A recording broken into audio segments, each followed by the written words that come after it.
Hello बच्चों। तो हम लोग पढ़ रहे थे विदेशी स्रोत। देखिए, विदेशी स्रोत के मैंने 12 क्लासेस करवा दिए, बहुत अच्छे से करवाया। ठीक है, आप उसको देख लेंगे। ये आज हमारी 13वीं क्लास है। विदेशी स्रोत हमारे समाप्त हो गए। जहां जहां से हमने लिए थे, जिस जिस संविधान से जो जो हमने लिया था, वो मैंने पढ़ा दिया आपको विस्तृत रूप से। ठीक है, इससे विस्तृत रूप नहीं हो सकता शायद। ठीक है, हो भी सकता, लेकिन ठीक है, मैंने बहुत इनफ करवा दिया उसमें। ठीक, अब हम पढ़ेंगे। अब संविधान की विशेषता क्या है, संविधान में क्या क्या है, तो वो हम स्टार्ट करते हैं। ठीक है, तो अब देखिए भारतीय संविधान की विशेषताएं। भारतीय संविधान की विशेषताएं।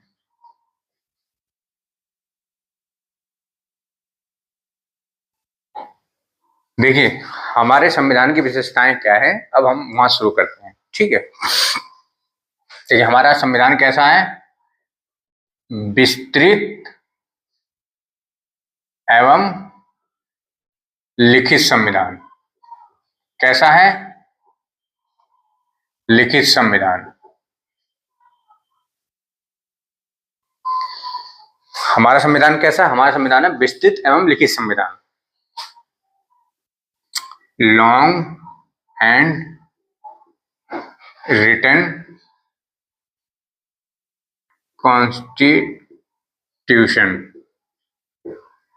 ठीक, हमारा संविधान कैसा, हमारा संविधान विस्तृत एवं लिखित संविधान है, लॉन्ग एंड रिटन कॉन्स्टिट्यूशन। ठीक है, दूसरा, संविधान की सर्वोच्चता। संविधान की सर्वोच्चता, सुपरमेसी ऑफ कॉन्स्टिट्यूशन। कॉन्स्टिट्यूशन। ठीक, तीसरा क्या है, न्यायपालिका की स्वतंत्रता। Freedom of judiciary. तीसरा क्या है, न्यायपालिका की स्वतंत्रता। चौथा क्या है, संघात्मक होते हुए एकात्मक की ओर झुकाव। क्या है, संघात्मक होते हुए एकात्मक की ओर झुकाव। क्या है, federal system but motility towards unitary system. ठीक, ये हो गया। पांचवा है पंथ निरपेक्ष। पंथ निरपेक्ष, सेकुलरिज्म। सेकुलरिज्म। ठीक, क्या होगी, देखिए विस्तृत एवं लिखित संविधान, लॉन्ग रिटर्न एंड कॉन्स्टिट्यूशन, संविधान की सर्वोच्चता, न्यायपालिका की स्वतंत्रता, संघात्मक होते हुए एकात्मक की ओर झुकाव, और पंथ निरपेक्ष। देखिए अब इसको हम समझते हैं, और भी अभी मैं बताता हूँ। ठीक है, और भी है, इसको नोट कर लीजिए। देखिए 5 तक हो गया, अब छठा। छठा क्या है, छठा कठोरता के साथ लचीलेपन का मिश्रण। छठी विशेषता क्या हो गई, क्या हो गया, combining flexibility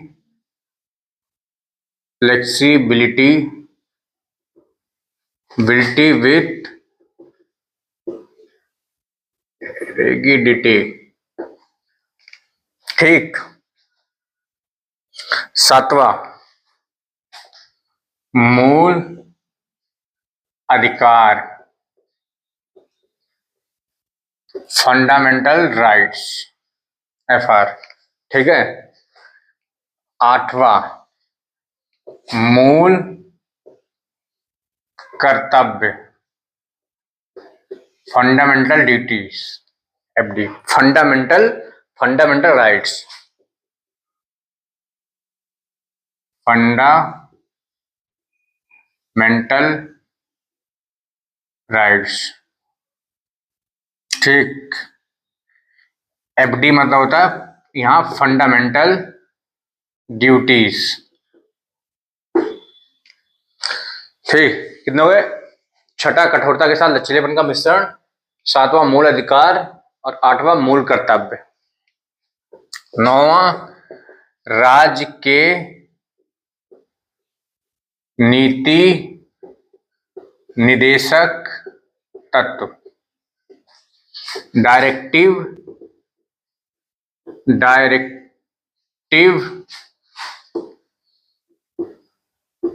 principle of state policy, जिसे कहते हैं DPSP।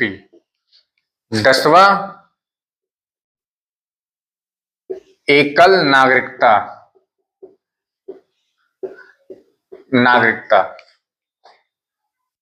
ठीक। Single citizenship. एकल न्यायपालिका, सिंगल जुडिशरी। समझे बात? 13वां, एकल संविधान,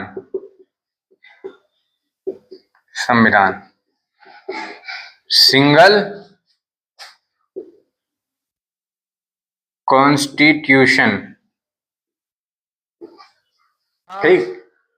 14वां, गणतंत्रात्मक ढांचा, अर्थात रिपब्लिकन स्ट्रक्चर। ठीक। 14वां, छठा क्या हो? छठा, कठोरता के साथ लचीलेपन का मिश्रण। मूल अधिकार, मूल कर्तव्य, राज्य के नीति निदेशक तत्व, एकल नागरिकता, एकल न्यायपालिका, एकल संविधान और गणतंत्रात्मक ढांचा। संसदीय व्यवस्था,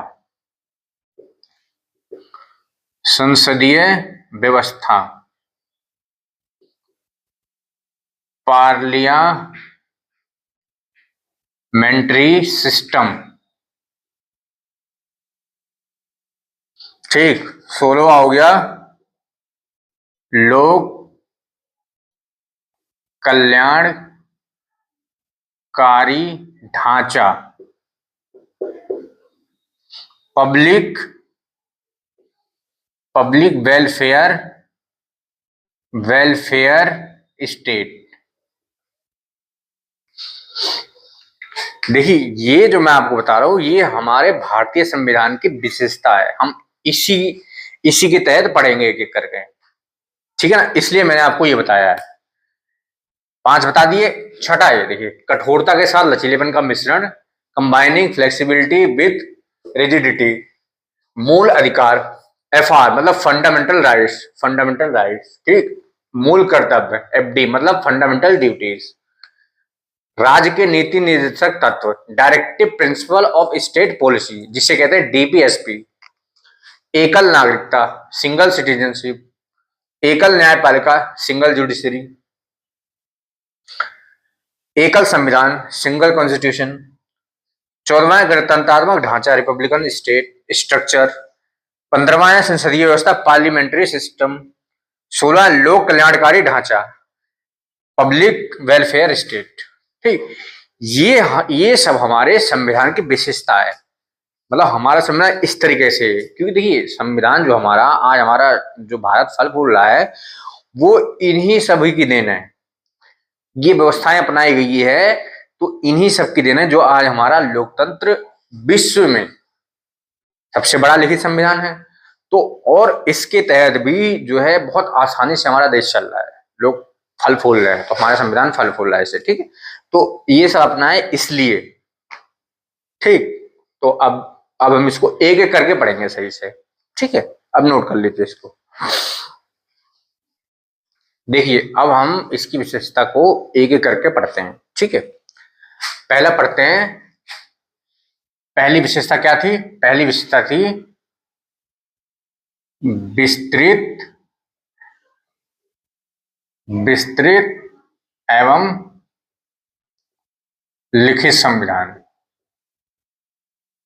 लिखित संविधान, ठीक। जैसा कि हम लोगों को पता है कि भाई जो हमारा भारतीय संविधान है वो दुनिया का सबसे विस्तृत लिखित संविधान है। तो देखिए जिसमें कुल 395 अनुच्छेद हैं, अनुच्छेद हैं, ठीक। और अनुसूचियां, अनुसूचियां कितनी हैं? 12। और भाग कितने हैं? भाग हैं 22। देखिए जब हमारा संविधान बना था तो ये स्थिति नहीं थी। उस टाइम पे जब हमारा संविधान बना था तो उसमें अनुच्छेद अनुच्छेद 395 थे, ठीक है। अनुसूचियां जो थी वो 8 थी, ठीक। और भाग 22 थे, भाग 22, ठीक। देखिए कुछ लोग कहते हैं कि भैया भाग 25 हो गया है, तो वो 25 कैसे हुआ? भाग तो अगर नंबरिंग के हिसाब से देखेंगे आप 1 2 3 4 5 6 7 8 9 10 11 12 13 14 15 16 17 18 19 20 21 22, तो उस हिसाब से 22 ही भाग हैं, ठीक। अगर आप उसको ये देखेंगे कि भाई उसके सब भाग, तो सब भाग को जोड़ के ही जो है वो बना है 25 भाग, ठीक है। सब भाग जैसे मान लीजिए 4 का है भाग 4, 4 का जोड़ लिया तो इसको अलग भाग भाग बन गया, तो इसको एक नंबर दे दिया, ठीक है। लेकिन मूल भाग कितने हैं संविधान में? हमारे 22 भाग हैं। मतलब 22 भाग, अभी भी हम 22 ही कहेंगे अगर नंबर के हिसाब से आता है एग्जाम में कि भाई वर्तमान में कितने भाग हैं, तो अगर 22 और 25 दोनों देता है उसमें, ठीक है, तो वो पूछेगा कि भाई नंबर के हिसाब से कितने भाग हैं, तो 22 लगाएंगे। अगर वो सब मतलब उसके अंदर के अंदर का पूछेगा तो 25 हो जाएगा, गिनती के हिसाब से 25 हो जाएगा। कि भाई अगर ऐसे गिने 1 2 3 4, 4 का फिर 5, तो इस तरीके से 25 बैठेगा, ठीक है। और सीधा नंबर से ये हटा दें, का हटा दें, देखिए मतलब 4 भी है और 4 भी है और 4 का भी है, तो 5, तो इस तरह से जोड़ेंगे तो 25 बैठेगा, ठीक। और अगर इसको हटा दें सीधा तो 22 बैठेगा। तो समझ में आ गया, मूल संविधान में जो अनुच्छेद कितने हैं? 395, और अनुसूचियां कितनी थी? 8, और भाग कितने थे? 22। लेकिन वर्तमान में जो है, वर्तमान में कितना है? देखिए आर्टिकल जो है, 3 आर्टिकल भी बहुत सारे हो गए हैं, क्योंकि आर्टिकल के अंदर ही संशोधन हुआ है।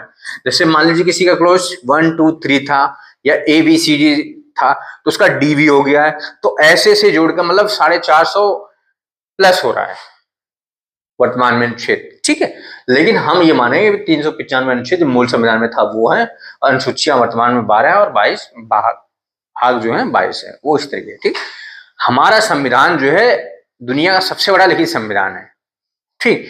अब जो है यूके का संविधान जो है वो लिखित नहीं है। यूके का संविधान जो संसद बनाती है उसी को ही वो वहां कानून माना जाता है। कैसे? देखिए हाउस ऑफ कॉमन से पास हुआ कोई बिल या इधर से, तो वहां गया हाउस ऑफ लॉर्ड में, हाउस ऑफ लॉर्ड में, फिर यहां पास हुआ, फिर उसके बाद क्राउन से हस्ताक्षर हुए, ये जो है ये कानून बन गया। तो वही कानून बना, लेकिन हमारे यहाँ अलग ही है, कानून की जगह हमारे यहाँ राष्ट्रपति है। ठीक, तो ये हमारा संविधान ऐसे है। अब समझ में आ गया कि विस्तृत और लिखित संविधान क्यों कहा जाता है। तो इस तरीके से देखिए, दूसरा पॉइंट है जो दूसरी विशेषता है, दूसरी कौन सी है? कठोरता एवं लचीलेपन का मिश्रण। देखिए, इससे सीधा पता चल रहा है कि भाई कठोरता एवं लचीलेपन का मिश्रण। देखिए, हमारा संविधान जो है, भारतीय संविधान है, वो कठोर भी है और लचीलापन भी है। मतलब कुछ ऐसे प्रावधान भी हैं जिसमें आसानी से चेंजेस नहीं किया जा सकता, तो वो हो गया उसका कठोर रूप। कुछ ऐसे प्रावधान है जिसमें आसानी से चेंजेस किया जा सकता है, वो हो गया इसका लचीला रूप। जबकि यूएसए का संविधान उल्टा है, मतलब कि वो बहुत ही हार्ड है, वो लचीलेपन का मिश्रण नहीं है, वो बहुत ही हार्ड है। देखिए, अमेरिका जो है, यूएसए, वो आजाद कब हुआ? वो हुआ 1776 में। इन पे भी जो है गुलाम, ये मतलब ब्रिटिश वालों ने कर रखा था। ठीक है, ये 1776 में आजाद हुआ। इससे इसने अपना संविधान जो है 1789 में, 1789 में लागू किया। ठीक, लागू किया। यहां से लेकर आज तक केवल 32 ही संशोधन हो पाया है। समझ में आ गया? मतलब यूएसए का संविधान इतना कठोर है कि आज तक सिर्फ 32 ही संविधान संशोधन हो पाया है। जबकि हमारे भारतीय संविधान में 42वें संविधान संशोधन 1976 में लगभग 60 प्लस चीजों को जोड़ा गया था, मतलब संशोधन किया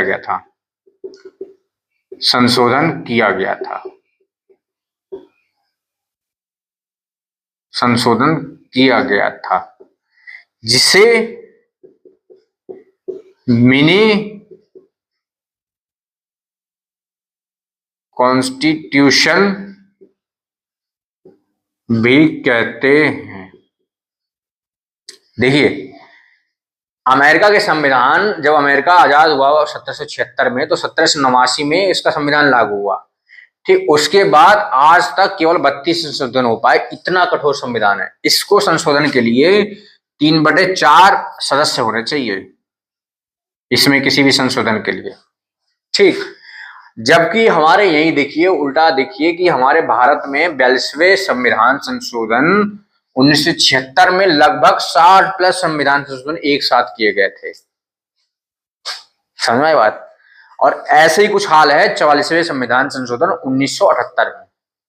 जब 42वें, सोचिए 42वें में 60 संशोधन, तो मतलब ये कि हमारा संविधान काफी लचीला है, कुछ स्थिति में कठोर भी है। इसे ही 42वें संविधान संशोधन को ही मिनी कॉन्स्टिट्यूशन कहते हैं। ये जानना कि ये यूपीएससी लेवल का क्वेश्चन है, ये आप फेस करेंगे कि मिनी कॉन्स्टिट्यूशन किसे कहते हैं। तो मिनी कॉन्स्टिट्यूशन कहते हैं 42वें संविधान संशोधन 1976 को। समझ में आ गया? अब मैं आपको बता दूं, देखिए अमेरिका में हथियार रखना जो है मौलिक अधिकार है वहां पे। ठीक, जबकि यहाँ पे हथियार रखने के लिए आपको लाइसेंस की जरूरत पड़ती है। आप खुलेआम हथियार नहीं रख सकते, अगर आपके पास लाइसेंस नहीं है तो वो अवैध है। तो यही स्थिति है कि भाई ओबामा साहब जब राष्ट्रपति बने थे तो उन्होंने ये बहुत कोशिश करी कि जो है हथियार रखना वहां मौलिक अधिकार को जो है कानूनी अधिकार बना दिया जाए। मतलब खुलेआम जो हथियार, आप देखते हैं कि अमेरिका में कभी भी जो कहीं भी वो शूट कर देता है, कोई भी गुस्से में आता, हथियार आई है, do do do do do do कर दिया, काम खत्म। 8-10 लोगों को ले बिकता है, कर लो जो करना है उसका। तो वही चीज ओबामा साहब ने सोचा कि भाई इसको हम जो है हथियार रखने को कानूनी अधिकार बना दें, भारत जैसे, कि भाई उसके लिए जिसकी जरूरत हो असल में वही रखे, सब ना रखे, इस तरह के। क्योंकि जब जाहिर सी बात है आप परमिशन लाइसेंस बनवाएंगे तो हार्ड होता है चीजें, तो लोग कहते हैं छोड़ो अब नहीं बनवा रहे हैं। ठीक, तो ये हो गई हमारे संविधान की विशेषता। ठीक, दूसरा पॉइंट क्लियर। देखिए तीसरा पॉइंट है न्यायपालिका